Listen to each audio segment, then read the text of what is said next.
은혜 위에 세우는 가정이라고 하는 제목으로 같이 하나님께서 주신 말씀을 나누겠는데요. 베드로전서 1장 13절 말씀입니다. 그러므로 너희 마음의 허리를 동이고 근신하여 예수 그리스도께서 나타나실 때에 너희에게 가져다 주실 은혜를 온전히 바랄지어다. 아멘. 우리는 이 세상에 살면서 은혜라고 하는 것에 좀 집중해 볼 필요가 있습니다. 제가 어느 날 집을 나서는데 현관문에서 시끄러운 삐거덕 하는 소리가 났습니다. 문을 열고 닫을 때마다 그 쇠 소리가 났습니다. 그래서 제가 기름칠로 스프레이 뿌리는 거 있지 않습니까? 이것을 사다가 뿌리려고 이곳저곳을 다녀보았습니다. 다녀보았는데 그것이 없다고 얘기해서 여기 소리가 계속 나면 안 된다. 그래서 이것을 반드시 사야 되겠다 하는 마음에 가게를 돌아다녀서 결국 그 스프레이를 샀습니다. 그리고 그곳에 그 스프레이를 뿌렸습니다. 그 스프레이를 뿌리자 그 다음부터 소리가 나지 않았습니다. 은혜는 우리에게 기름칠 하는 것과 다를 바 없다, 이러한 말씀을 드리고 싶습니다.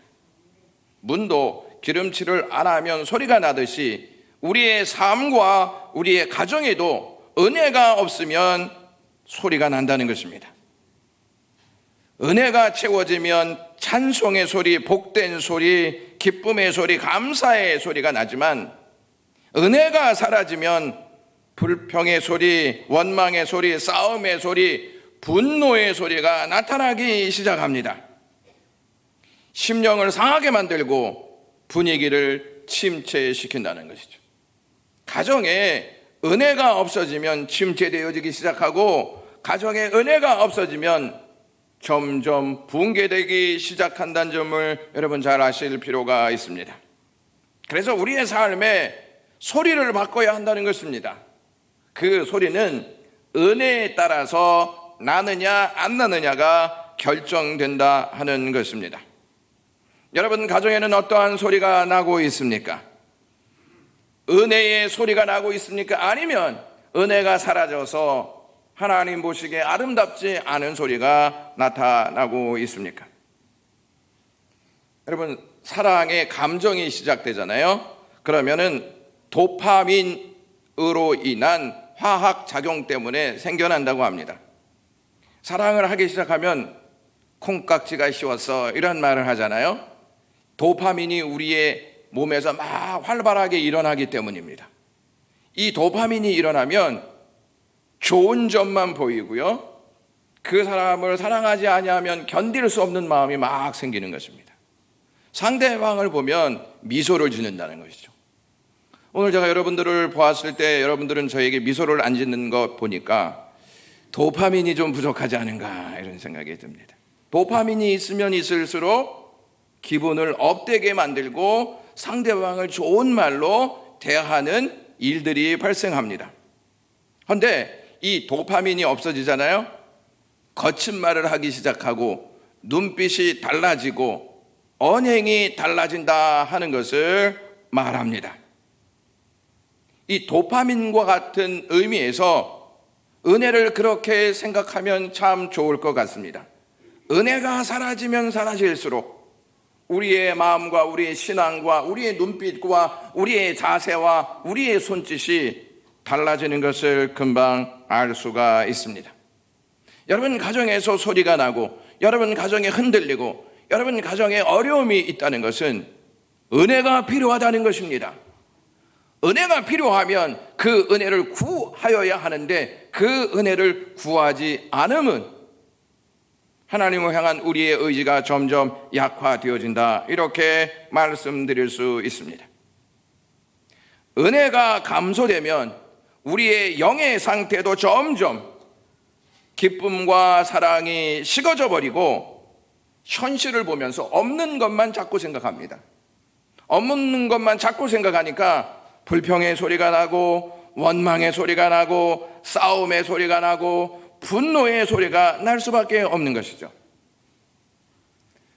은혜로 말미암아 열정과 헌신을 가졌던 사람들도요, 은혜가 점점 감소하지 않습니까? 그러면 말투가 딱 달라집니다. 여러분, 싸하다는 말 들어보셨나요? 싸하다? 은혜가 없어지지 않습니까? 그 사람을 이렇게 스쳐 지나가도 싸하다는 기분을 딱 갖게 됩니다. 찬바람이 쌩하게 불고 되는 것입니다.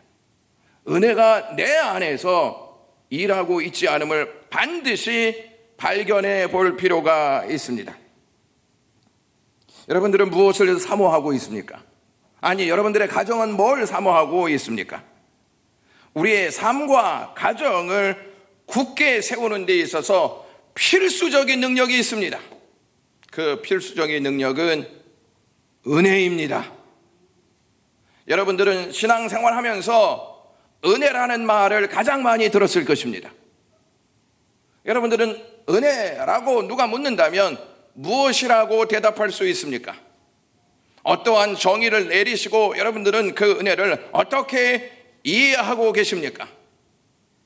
많은 분들이 생각하기에 은혜하면 꼬여있는 문제가 풀리기 시작하고 거침돌이 제거되고 디딤돌이 놓이게 되고 원하는 바가 척척척 이루어지고 없던 것이 갑자기 생기고 질병이 낫고 어려움이 해결되는 것으로 생각하는 경향이 굉장히 많이 있습니다. 그게 바로 은혜다 이렇게 표현할 때가 많이 있습니다. 물론 그러한 일들도 은혜에 속하기는 합니다. 그런데 만약에 그러한 일들이 우리에게 없다, 그러면 은혜가 전혀 없는 것일까요? 우리의 삶에는 은혜가 사라진 것일까요? 우리는 은혜라고 하는 본질, 이것을 먼저 뿌리 깊게 우리의 심령 속에 새겨두어야 합니다. 은혜의 본질은 뭐냐면 흑암의 권세에 갇혀있던 우리를 주님께서 건져주시고 자유케 해주시는 역사를 주셨다. 죄의 본질 속에 있었던 우리를 은혜 아래 있게 하셨다. 형벌이 아닌 우리에게 영생을 누리고 사는 하나님 자녀가 되게 하는 권세를 주셨다. 이것이 은혜의 본질입니다. 나는 하나님의 자녀다. 나는 하나님께서 영생을 선물로 주셨다. 나는 하나님께로부터 흑암의 권세로 말미암아 있었던 내 삶을 하나님의 능력으로 건져주셨다. 이걸 계속 생각하는 것입니다. 하나님의 은혜는 이 땅에서 끝나지 않습니다. 죽음 이후에도 계속 된다는 점입니다. 은혜는 잠시 잠깐 있다가 사라지는 것이 아니고 은혜는 계속됩니다. 오늘 본문 말씀이 이 말씀으로 시작합니다. 그러므로 너희 마음의 허리를 동이라 이렇게 말씀합니다. 성경은 우리가 어떠한 일을 해야 한다는 명령을 내릴 때, 반드시 이것을 해야 한다는 말씀을 주실 때 그러므로라고 하는 이 접속사를 우리에게 딱 줍니다. 우리가 무엇을 해야 할 이유를 충분히 설명한 다음에 내가 이것을 너희에게 말할게, 그리고 하나님께서 이렇게 말하시지 않습니까? 그런 다음에 너희들은 이것을 지켜야 돼, 너희들은 이러한 삶을 살아야 돼, 이렇게 말씀하실 때 그러므로 이 말씀을 사용하신다는 것입니다.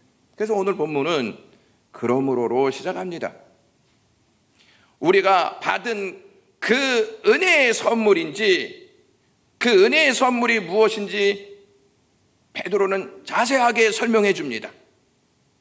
너희가 받은 그 은혜가 무엇인지를 잘 설명한 다음에 그러므로 그 은혜를 온전히 바랄지어다 이렇게 말합니다.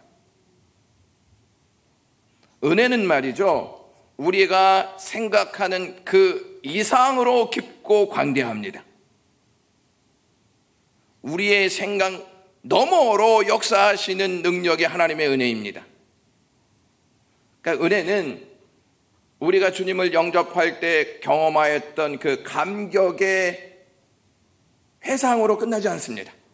나 이러한 은혜 받아서 나 예수 믿게 돼서 이 순간적인 은혜로 끝나지 않는다는 말씀입니다. 은혜는 특별히 부흥의 때만 역사하는 게 아닙니다. 잠시 역사하고 끝나는 것이 은혜가 아닙니다. 은혜는요, 받은 은혜가 있고 받고 있는 은혜가 있고 받을 은혜가 있습니다. 다시 말씀드리겠습니다. 받은 은혜가 있고 받고 있는 은혜가 있고 받을 은혜가 있습니다. 쉽게 말씀드리면 받은 은혜는 과거에 있었던 것입니다. 받고 있는 은혜는 현재에 있는 것입니다. 받아야 할 은혜는 미래에 있는 은혜입니다. 그러니까 은혜는요, 과거에서부터 현재 미래까지 계속 진행되는 것, 이것이 은혜입니다. 더 나아가서는 하나님의 은혜는 영원하다는 것입니다. 따라서 우리는 은혜를 우리 생각에 가두어 두고 그 깊이와 그 광대함을 누리지 못하는 삶을 살지 말고 우리 생각을 하나님의 말씀 속에 집어넣는 것입니다. 하나님의 말씀이 훨씬 우리의 삶 속에서 광대하게 일어나고 있습니다. 그러니까 성경을 내 생각에 가두는 게 아니고 내 생각이 성경 속으로 들어가는 것입니다. 그럴 때마다 은혜가 우리의 가슴 속에서 뛰기 시작하고 은혜가 우리의 삶을 인도하고 은혜가 우리의 삶을 온전한 열매를 맺게 하는 능력으로 나타난다는 것입니다. 여러분, 은혜를 알면 알수록 우리의 생각 속에 은혜는 너무 광대하구나. 근데 은혜를 자꾸 잊어버리지 않지 않습니까? 그러면 은혜가 별거 아니네, 이렇게 잘못 판단한다는 것입니다. 여러분 속에서 은혜 별거 아니네 이렇게 판단하는 그 순간 내 마음속에서는 은혜가 사라지고 있구나, 그것을 생각하셔야 합니다. 받은 은혜는 성령을 통해서 예수 그리스도를 구주로 섬기고 기쁨으로 살게 합니다. 하나님께서 우리 만나주셨지 않습니까? 그래서 영접하지 않았습니까? 그래서 하나님을 섬기기 시작했습니다. 근데 그 하나님을 섬기니까 너무 기쁘지 않습니까? 받은 은혜입니다. 받고 있는 은혜는 우리의 삶을 극복해내는 힘을 제공합니다. 우리의 삶 속에 여러 가지 어려움이 있지 않습니까? 질병도 있고 경제적인 어려움도 있고 가족 간의 관계 속에서 벌어지는 어려움도 있습니다. 너무 버거울 때가 있습니다. 그때마다 하나님이 주시는 힘이 있습니다. 그것이 받고 있는 은혜입니다.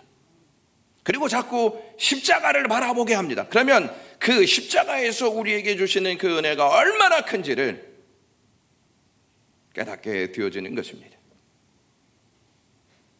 받은 은혜와 받고 있는 은혜는 받게 될 은혜를 사모합니다. 하나님이 과거에 우리에게 은혜 주셨지, 지금 나에게 은혜를 주셨어. 이 은혜는 여기서 끝나지 않고 우리에게 영원한 그 은혜 주실 그 역사를 내가 바라보아야지. 바라보게 된다는 거예요. 근데 우리는 은혜를 자꾸 과거로 치부시합니다. 나 이러한 은혜 받았었는데 지금은 이러한 은혜가 없는 것 같아. 천만의 만만의 말씀이죠. 하나님의 은혜는 과거에 끝나는 은혜가 결코 아닙니다. 그렇다고 현재에만 있는 은혜도 아니고 장차 계속되는 은혜가 하나님이 우리에게 주신 은혜인 줄로 믿습니다. 이 베드로가요, 받게 될 은혜가 어떠한 은혜인지 4절서부터 12절까지 설명합니다. 한번 보여주시면, 썩지 않고 더럽지 않고 쇠하지 아니하는 유업을 받게 될 것이다. 이게 4절의 말씀이에요. 세상 것은 썩고 더럽지 않습니까? 그리고 금방 쇠합니다. 변합니다. 근데 하나님이 주신 이 은혜는요, 썩지 않고 더럽지 않고 쇠하지 않는 은혜다. 이것을 딱 이야기합니다. 그리고 7절에서는 칭찬과 영광과 존귀가 있을 것이다, 이러한 말이에요. 9절에서는 영혼의 구원이다. 여러분, 죽음은 영과 육이 분리되는 것입니다. 그래서 장차 우리는 영혼에 대한 구원의 역사를 맞이할 수 있는 그 시간이 하나님께로부터 우리에게 주어집니다. 그 다음에 10절 말씀 보시면 너희에게 임할 은혜, 그 은혜가 있다고 말씀합니다. 지금과는 비교할 수 없는 은혜가 우리에게 오고 있다, 이러한 선언을 하고 있는 것입니다. 이 은혜는 세상이 줄 수 없습니다. 이 은혜는 그 누구도 줄 수 없고, 이 은혜는 하나님만 줄 수 있고, 이 은혜는 일시적이지 아니하고 영원한 줄로 믿습니다. 베드로가요, 이 베드로전서를 쓸 당시의 상황은요, 너무 고난이 심한 상황이었습니다. 고난에 너무 버거운 삶을 살고 있었던 시기가 베드로가 쓴 이 시기였습니다. 베드로는 고난받고 있는 그리스도인들에게 고난받고 있는 고난 때문에 실족하지 말고 받을 은혜를 사모하면서 살기를 촉구하고 있는 것입니다. 너희들 지금 너무 힘들지? 너희들을 믿는다는 이유 때문에 고통을 받고 있지, 박해를 받고 있지, 핍박을 받고 있지, 어려움을 받고 있지. 그런데 너희들이 잊지 말아야 할 것이 있어. 그것이 무엇이냐면 이 세상이 주는 이 고난보다 비교할 수 없는 기다리고 있는 하나님의 은혜가 있다, 이것을 바라보면서 극복하라고 말씀하고 있는 것입니다. 여러분, 우리가 인생을 살아가는 데 있어서 어려운 점들이 많이 있지 않습니까? 때로는 눈물이 나고, 때로는 내가 이렇게 살아서 뭐하나 하는 생각도 들 때가 있지 않습니까? 그런데 왜 자꾸 주님 앞에 나올 수 있냐면 우리에게 하나님이 주실 은혜를 기대하기 때문입니다. 우리에게는 하나님께서 주실 은혜가 있습니다. 그것을 사모하면 하나님 앞에 나와서 그 은혜를 간구하는 것입니다. 이 베드로가요, 은혜를 사모하는 자들은 이러한 자세를 가져야 한다 하는 것을 딱 언급합니다. 어떠한 자세를 말씀하고 있냐면, 첫 번째, 마음의 허리를 동이라, 이렇게 말합니다. 마음의 허리를 동이라, 이렇게 말씀하고 있습니다. 하나님이 언젠가는 은혜를 주시겠지, 이렇게 그냥 막연하게만 기다리고 있지 말고 마음의 허리를 동이라, 이렇게 말씀하고 있습니다. 이 말은 무슨 말이냐? 지금 너희들 고생하고 있지. 하나님이 주실 은혜를 자꾸 마음속에 넣어. 그 마음으로 너희 마음을 주장하도록 만들어. 이렇게 말하고 있는 것입니다. 새 번역에서는 이러한 말씀을 하고 있습니다. 마음을 단단히 먹어라. 마음을 동이라는 말은 마음을 단단히 먹어라. 고난 속에서 마음을 단단히 먹어. 눈물이 나도 마음을 단단히 먹어. 왜? 하나님이 너희들에게 주실 은혜가 있어. 그 주실 은혜 바라보면서 마음을 단단히 먹으라고 말씀하고 있습니다. 너희가 마음을 단단히 먹지 못하면 은혜를 갈망하는 그 마음은 사라지고 말 것이다 하는 말씀입니다. 여러분, 우리가 은혜를 사모하는데 마음을 단단히 하지 않으면 은혜를 사모하는 마음이요, 쉽게 탁 내려앉습니다. 그래서 나중에는 어떠한 마음으로도 사는지 아십니까? 에이, 은혜 없이도 충분히 살 수 있겠네. 이것은 불신입니다. 베드로가 마음이라는 단어를 먼저 딱 앞세웠습니다. 마음은 우리 자신의 중심입니다. 이런 말이 있지 않습니까? 마음이 가는 곳에 행동이 간다, 우리의 몸이 간다. 그러니까 마음이 인생의 안테나입니다. 인생의 안테나이기 때문에 어떠한 마음을 가지고 있느냐에 따라서 그 행동이 나타나는 것이죠. 마음은 몸과 연결고리입니다. 그래서 이 마음이 우리의 몸을 끌고 가는 것입니다. 그리고 이 마음은 하나님 아니면 영적 어두운 세계와 교제합니다. 둘 중에 하나입니다. 예? 하나님 아니면 어두움의 세계와 교제합니다. 그 고리를 딱 걸어놓는 것이죠.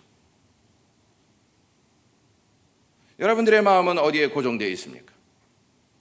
여러분들의 마음은 어디에 활짝 열려 있습니까? 내 마음이 어디에 열려 있는지를 생각하셔야 합니다. 우리 신앙생활에 있어 마음은 너무 중요합니다. 마음이 없으면 여기에 나오지 않습니다. 마음이 있어야 나가죠. 따라서 마음은 우리 모든 인생들의 중심부가 됩니다. 마음은요, 인격의 핵입니다. 핵. 생명의 근원입니다. 마음이. 잠언 4장 23절에 이렇게 말씀합니다. 내 마음을 지키라. 생명의 근원이 이에게서 남이니라. 이렇게 말씀합니다. 마음을 지키지 않으면 생명도 잃게 된다는 말씀을 여기에서 솔로몬이 하고 있는 것입니다. 예수님께서 마태복음 5장 8절에 마음이 정결한 자는 복이 있나니 저희가 하나님을 볼 것이다. 어떠한 마음을 갖고 있느냐에 따라서 그 사람이 복이 있는 사람인지 복이 없는 사람인지를 알 수 있다고 예수님께서 말씀하십니다. 이렇게 마음이 중요한데 마음 하나만 잘 먹으면 모든 것이 오케이일 것 같은데 그 마음 하나 우리 바로잡지 못합니다. 왜 바로잡지 못합니까? 우리의 마음속에 죄의 본성들이 있기 때문입니다. 죄의 본성이 계속 속삭이기 때문입니다. 우리가 좀 털털 털어버리고 훌훌 털어버리고 좀 자유롭게 살고 싶은데 우리 마음 안에서 그것을 그렇게 하지 못하게 만듭니다. 그래서 이 베드로가 마음의 허리를 동이라 이렇게 말합니다. 단단하게 묶지 아니하면 금방 마음이 흐트러진다는 것입니다. 그렇지 않습니까? 작심삼일이라고 하지 않습니까? 그만큼 우리는 잘 변해. 이 마음이 잘 변하기 때문에 베드로가 마음을 단단히 먹어라. 마음을 꽉 붙잡고 있어라. 은혜를 향하는 마음으로 꽉 붙잡고 있어라. 이렇게 말하는 것입니다. 여러분, 우리의 마음을 어디에 딱 붙잡아 놔야 하겠습니까? 예수 그리스도가 우리에게 십자가 주셨습니다. 그 십자가에다가 우리의 마음을 묶어 두어야 합니다. 그러니까 보십시오. 베드로 시대 때의 그리스도인들이 고난받지 않았습니까? 예수 믿는 게 이렇게 힘들어. 왜 이렇게 힘들지? 그럴 때 이 마음이 십자가 바라보지 않습니까? 그러면 예수님이 나를 위해서 이렇게 고난받으셨구나. 예수님이 나를 위해서 피와 눈물을 흘리셨구나. 예수님이 나를 위해서 물과 피를 다 쏟으셨네. 나를 사랑하시기 위해서 골고다에 올라가셨네. 그러면 나도 견뎌야지. 이 마음이 생긴다는 것입니다. 우리 마음을 십자가에 묶으면 십자가에 묶인 내 마음이 십자가에서 주신 그리스도의 말씀으로 변화되어진다는 것입니다.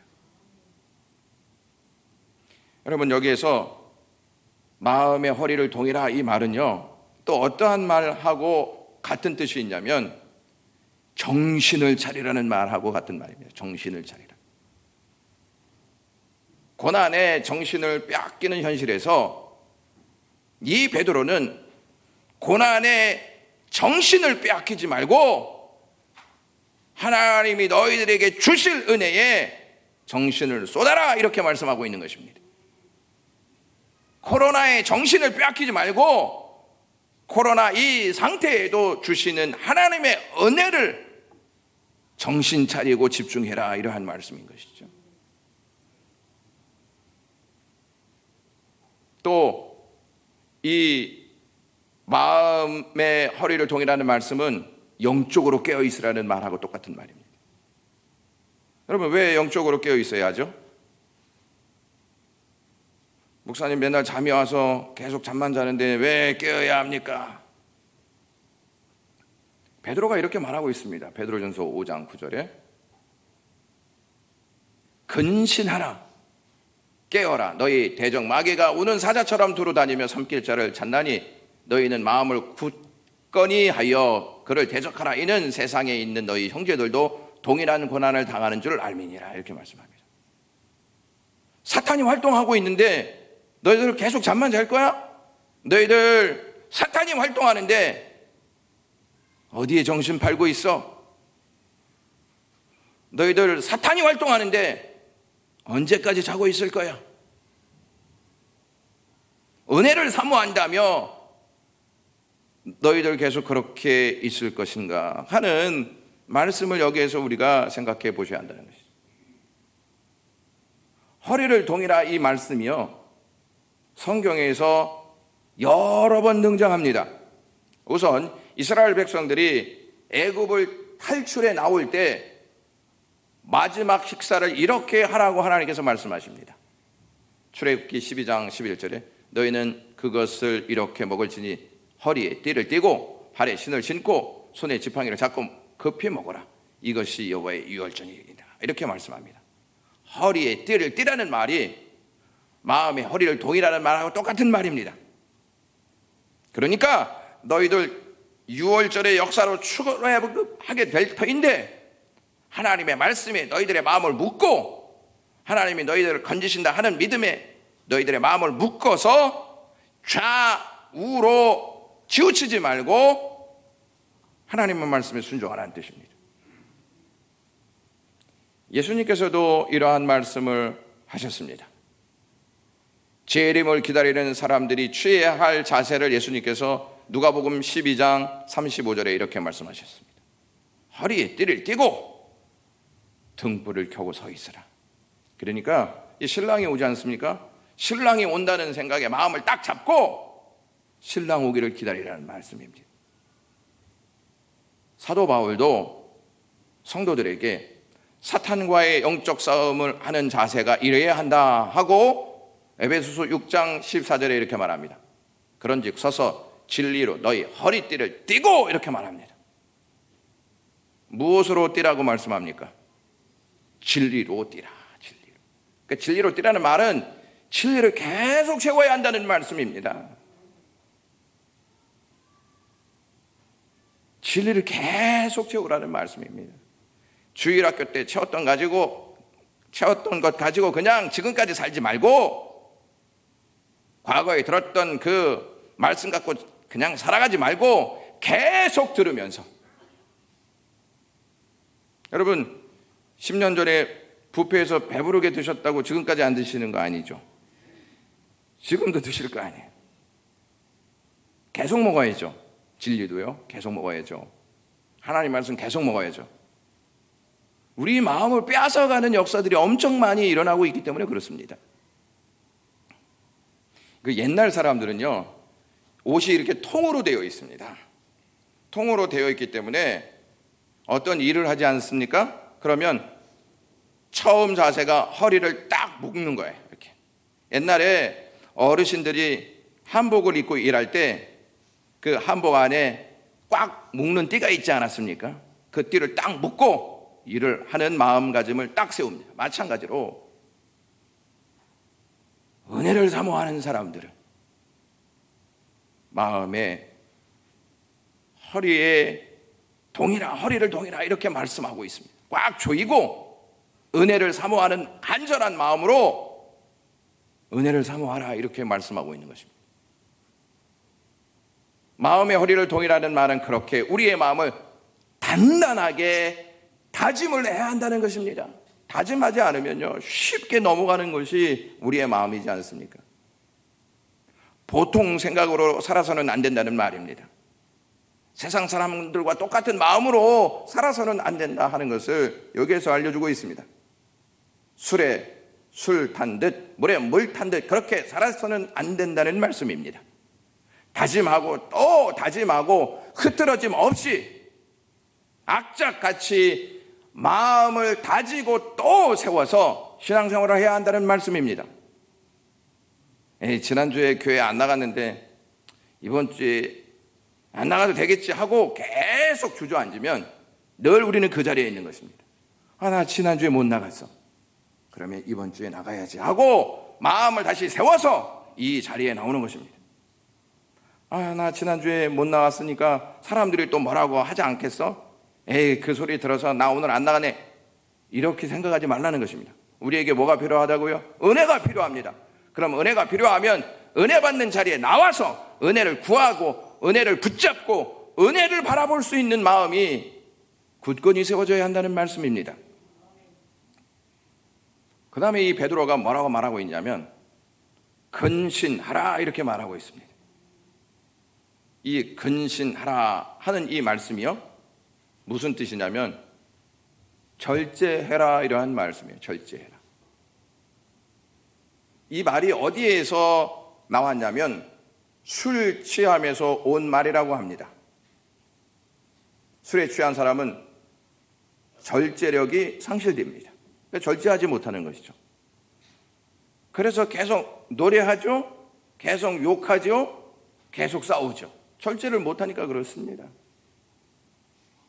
계속 술을 마시죠. 자기를 절제하지 못하기 때문에 그렇습니다. 절제하지 못하면 계속 악하게 되는 것이죠. 악하게 되면 파괴의 역사가 계속 확대되는 것입니다. 싸움의 역사가 계속 확대되는 것입니다. 본색이 막 드러나는 것이죠. 그래서 베드로가 이렇게 말합니다. 절제해라.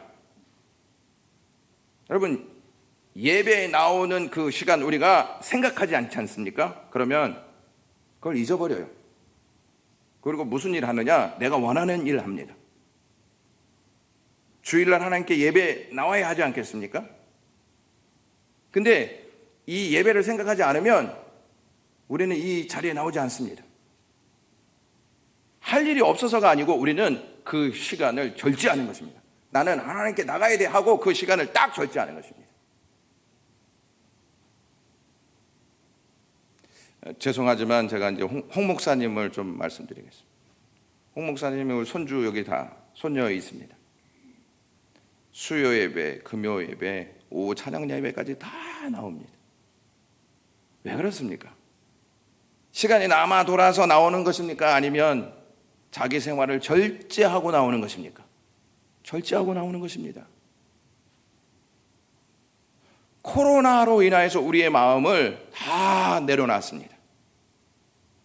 그러니까 우리의 생각을 좀 절제하고 하나님의 말씀을 붙잡고 은혜 자리에 나오라는 것입니다.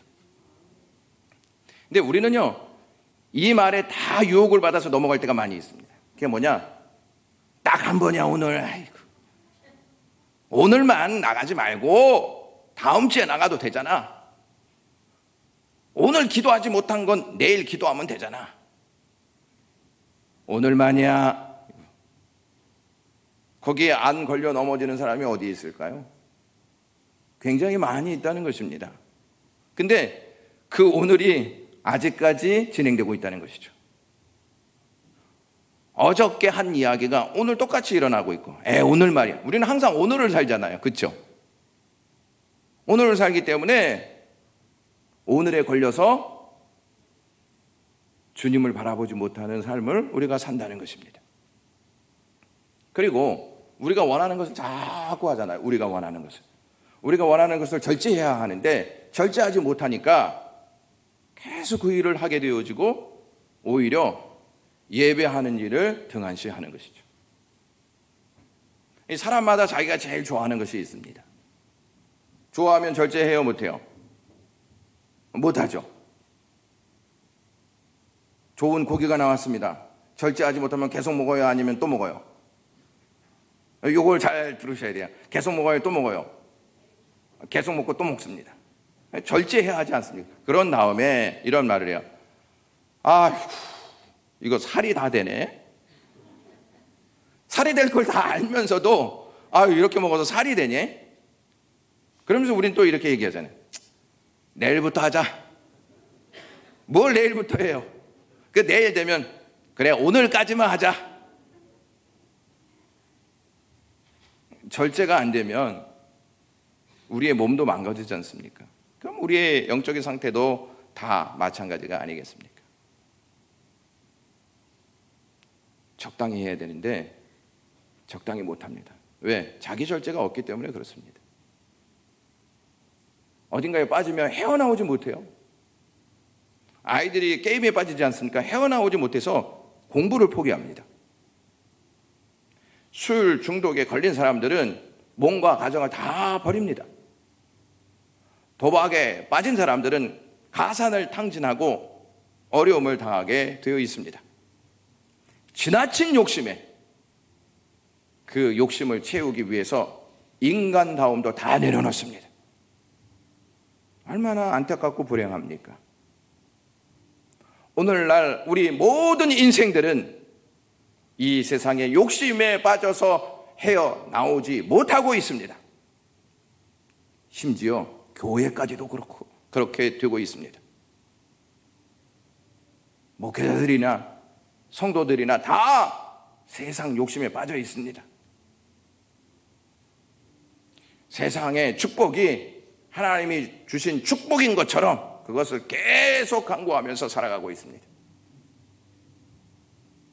교회는 하나님을 향하여 가는 구원의 방주라고 했는데 세상을 향하여 가는 타락의 배가 되고 말았습니다. 세상의 행복에 대한 지나친 욕망들 때문에 신앙까지 엉뚱한 길로 가게 되었습니다. 우리가 정신을 차리고 근신하여야 할 것은 무엇보다도 진리에 관한 것입니다.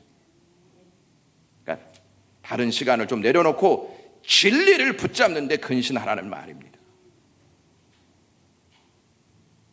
여러분, 진리를 배우는 일을 얼만큼 하시고 계십니까? 중요하면 진리를 배우지만 진리가 중요하지 않다고 생각하면 진리를 배우지 않습니다. 진리 안에 은혜가 있어요, 없어요?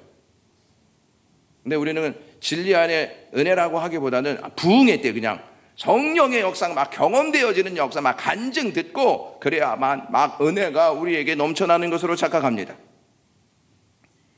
하나님이 이 말씀 주신 이유는 이 안에 은혜가 있다는 말씀입니다. 그러면 이 말씀을 배울 때 은혜가 우리의 심령 속에 넘치게 되어지는 것입니다. 욕심에 취해서 세상 쾌락에 취해서 혼란과 방탕 속에 살아가면 안 된다 하는 것을 이 베드로가 말하고 있습니다. 사랑하는 영광교회 가족 여러분, 근신하시기를 주님의 이름으로 간절히 소망합니다. 마음을 강하게 한다는 것은, 근신한다는 것은 십자가의 복음에 집중하고 그 십자가의 복음을 꽉 붙잡고 그 마음을 내 마음 안에 끌어안고 그것을 가지고 살라는 말씀입니다. 이것을 잡지 못하게 하는 모든 것들은 다 절제하고 이것 잡는 일에 열중하라는 말씀입니다. 베드로가 고난받고 있는 그리스도인들에게 다른 생각하지 말라고, 고난이 와도 복음을 붙잡으라고, 불안하더라도 복음을 붙잡으라고, 근심이 있더라도 복음을 붙잡으라고, 그것만이 너희들의 살 길이라고 지금 호소하고 있는 것입니다. 강하게 하지 않으면 우리도 언젠가 다 무너질 수밖에 없는 가슴 아픈 현실이 다가올 수 있습니다. 마지막으로 여기서 은혜를 온전히 사모하라 이렇게 말하고 있습니다. 이 온전히라고 하는 말이 무슨 말이냐면 다른 것을 보지 말라는 뜻입니다. 다른 거 보지 마. 뭘 보라는 것입니다? 은혜를 보라는 것입니다. 여러분, 이 세상에 볼거리 얼마나 많이 있습니까? 핸드폰 하나만 이렇게 딱 꺼내놓으면 여기에서 볼거리가 얼마나 많이 있는지 모릅니다. 그래서 핸드폰에서요, 일주일에 몇 시간 본 통계 딱 나옵니다. 이제 그거 보시고 내가 성경을 얼마나 봤는가, 예배 얼마나 드렸는가, 이거 하고 한번 비교해 보십시오. 베드로는 말합니다. 은혜만 바라봐. 그럼 이렇게 말할 수 있지 않겠습니까? 베드로 사도요, 지금 우리가 얼마나 힘든데, 얼마나 고통스러운데, 얼마나 눈물겹게 싸우는데 그것만 말하고 있습니까? 그럴 때 베드로가 뭐라고 얘기했습니까? 그것만이 살 길이야.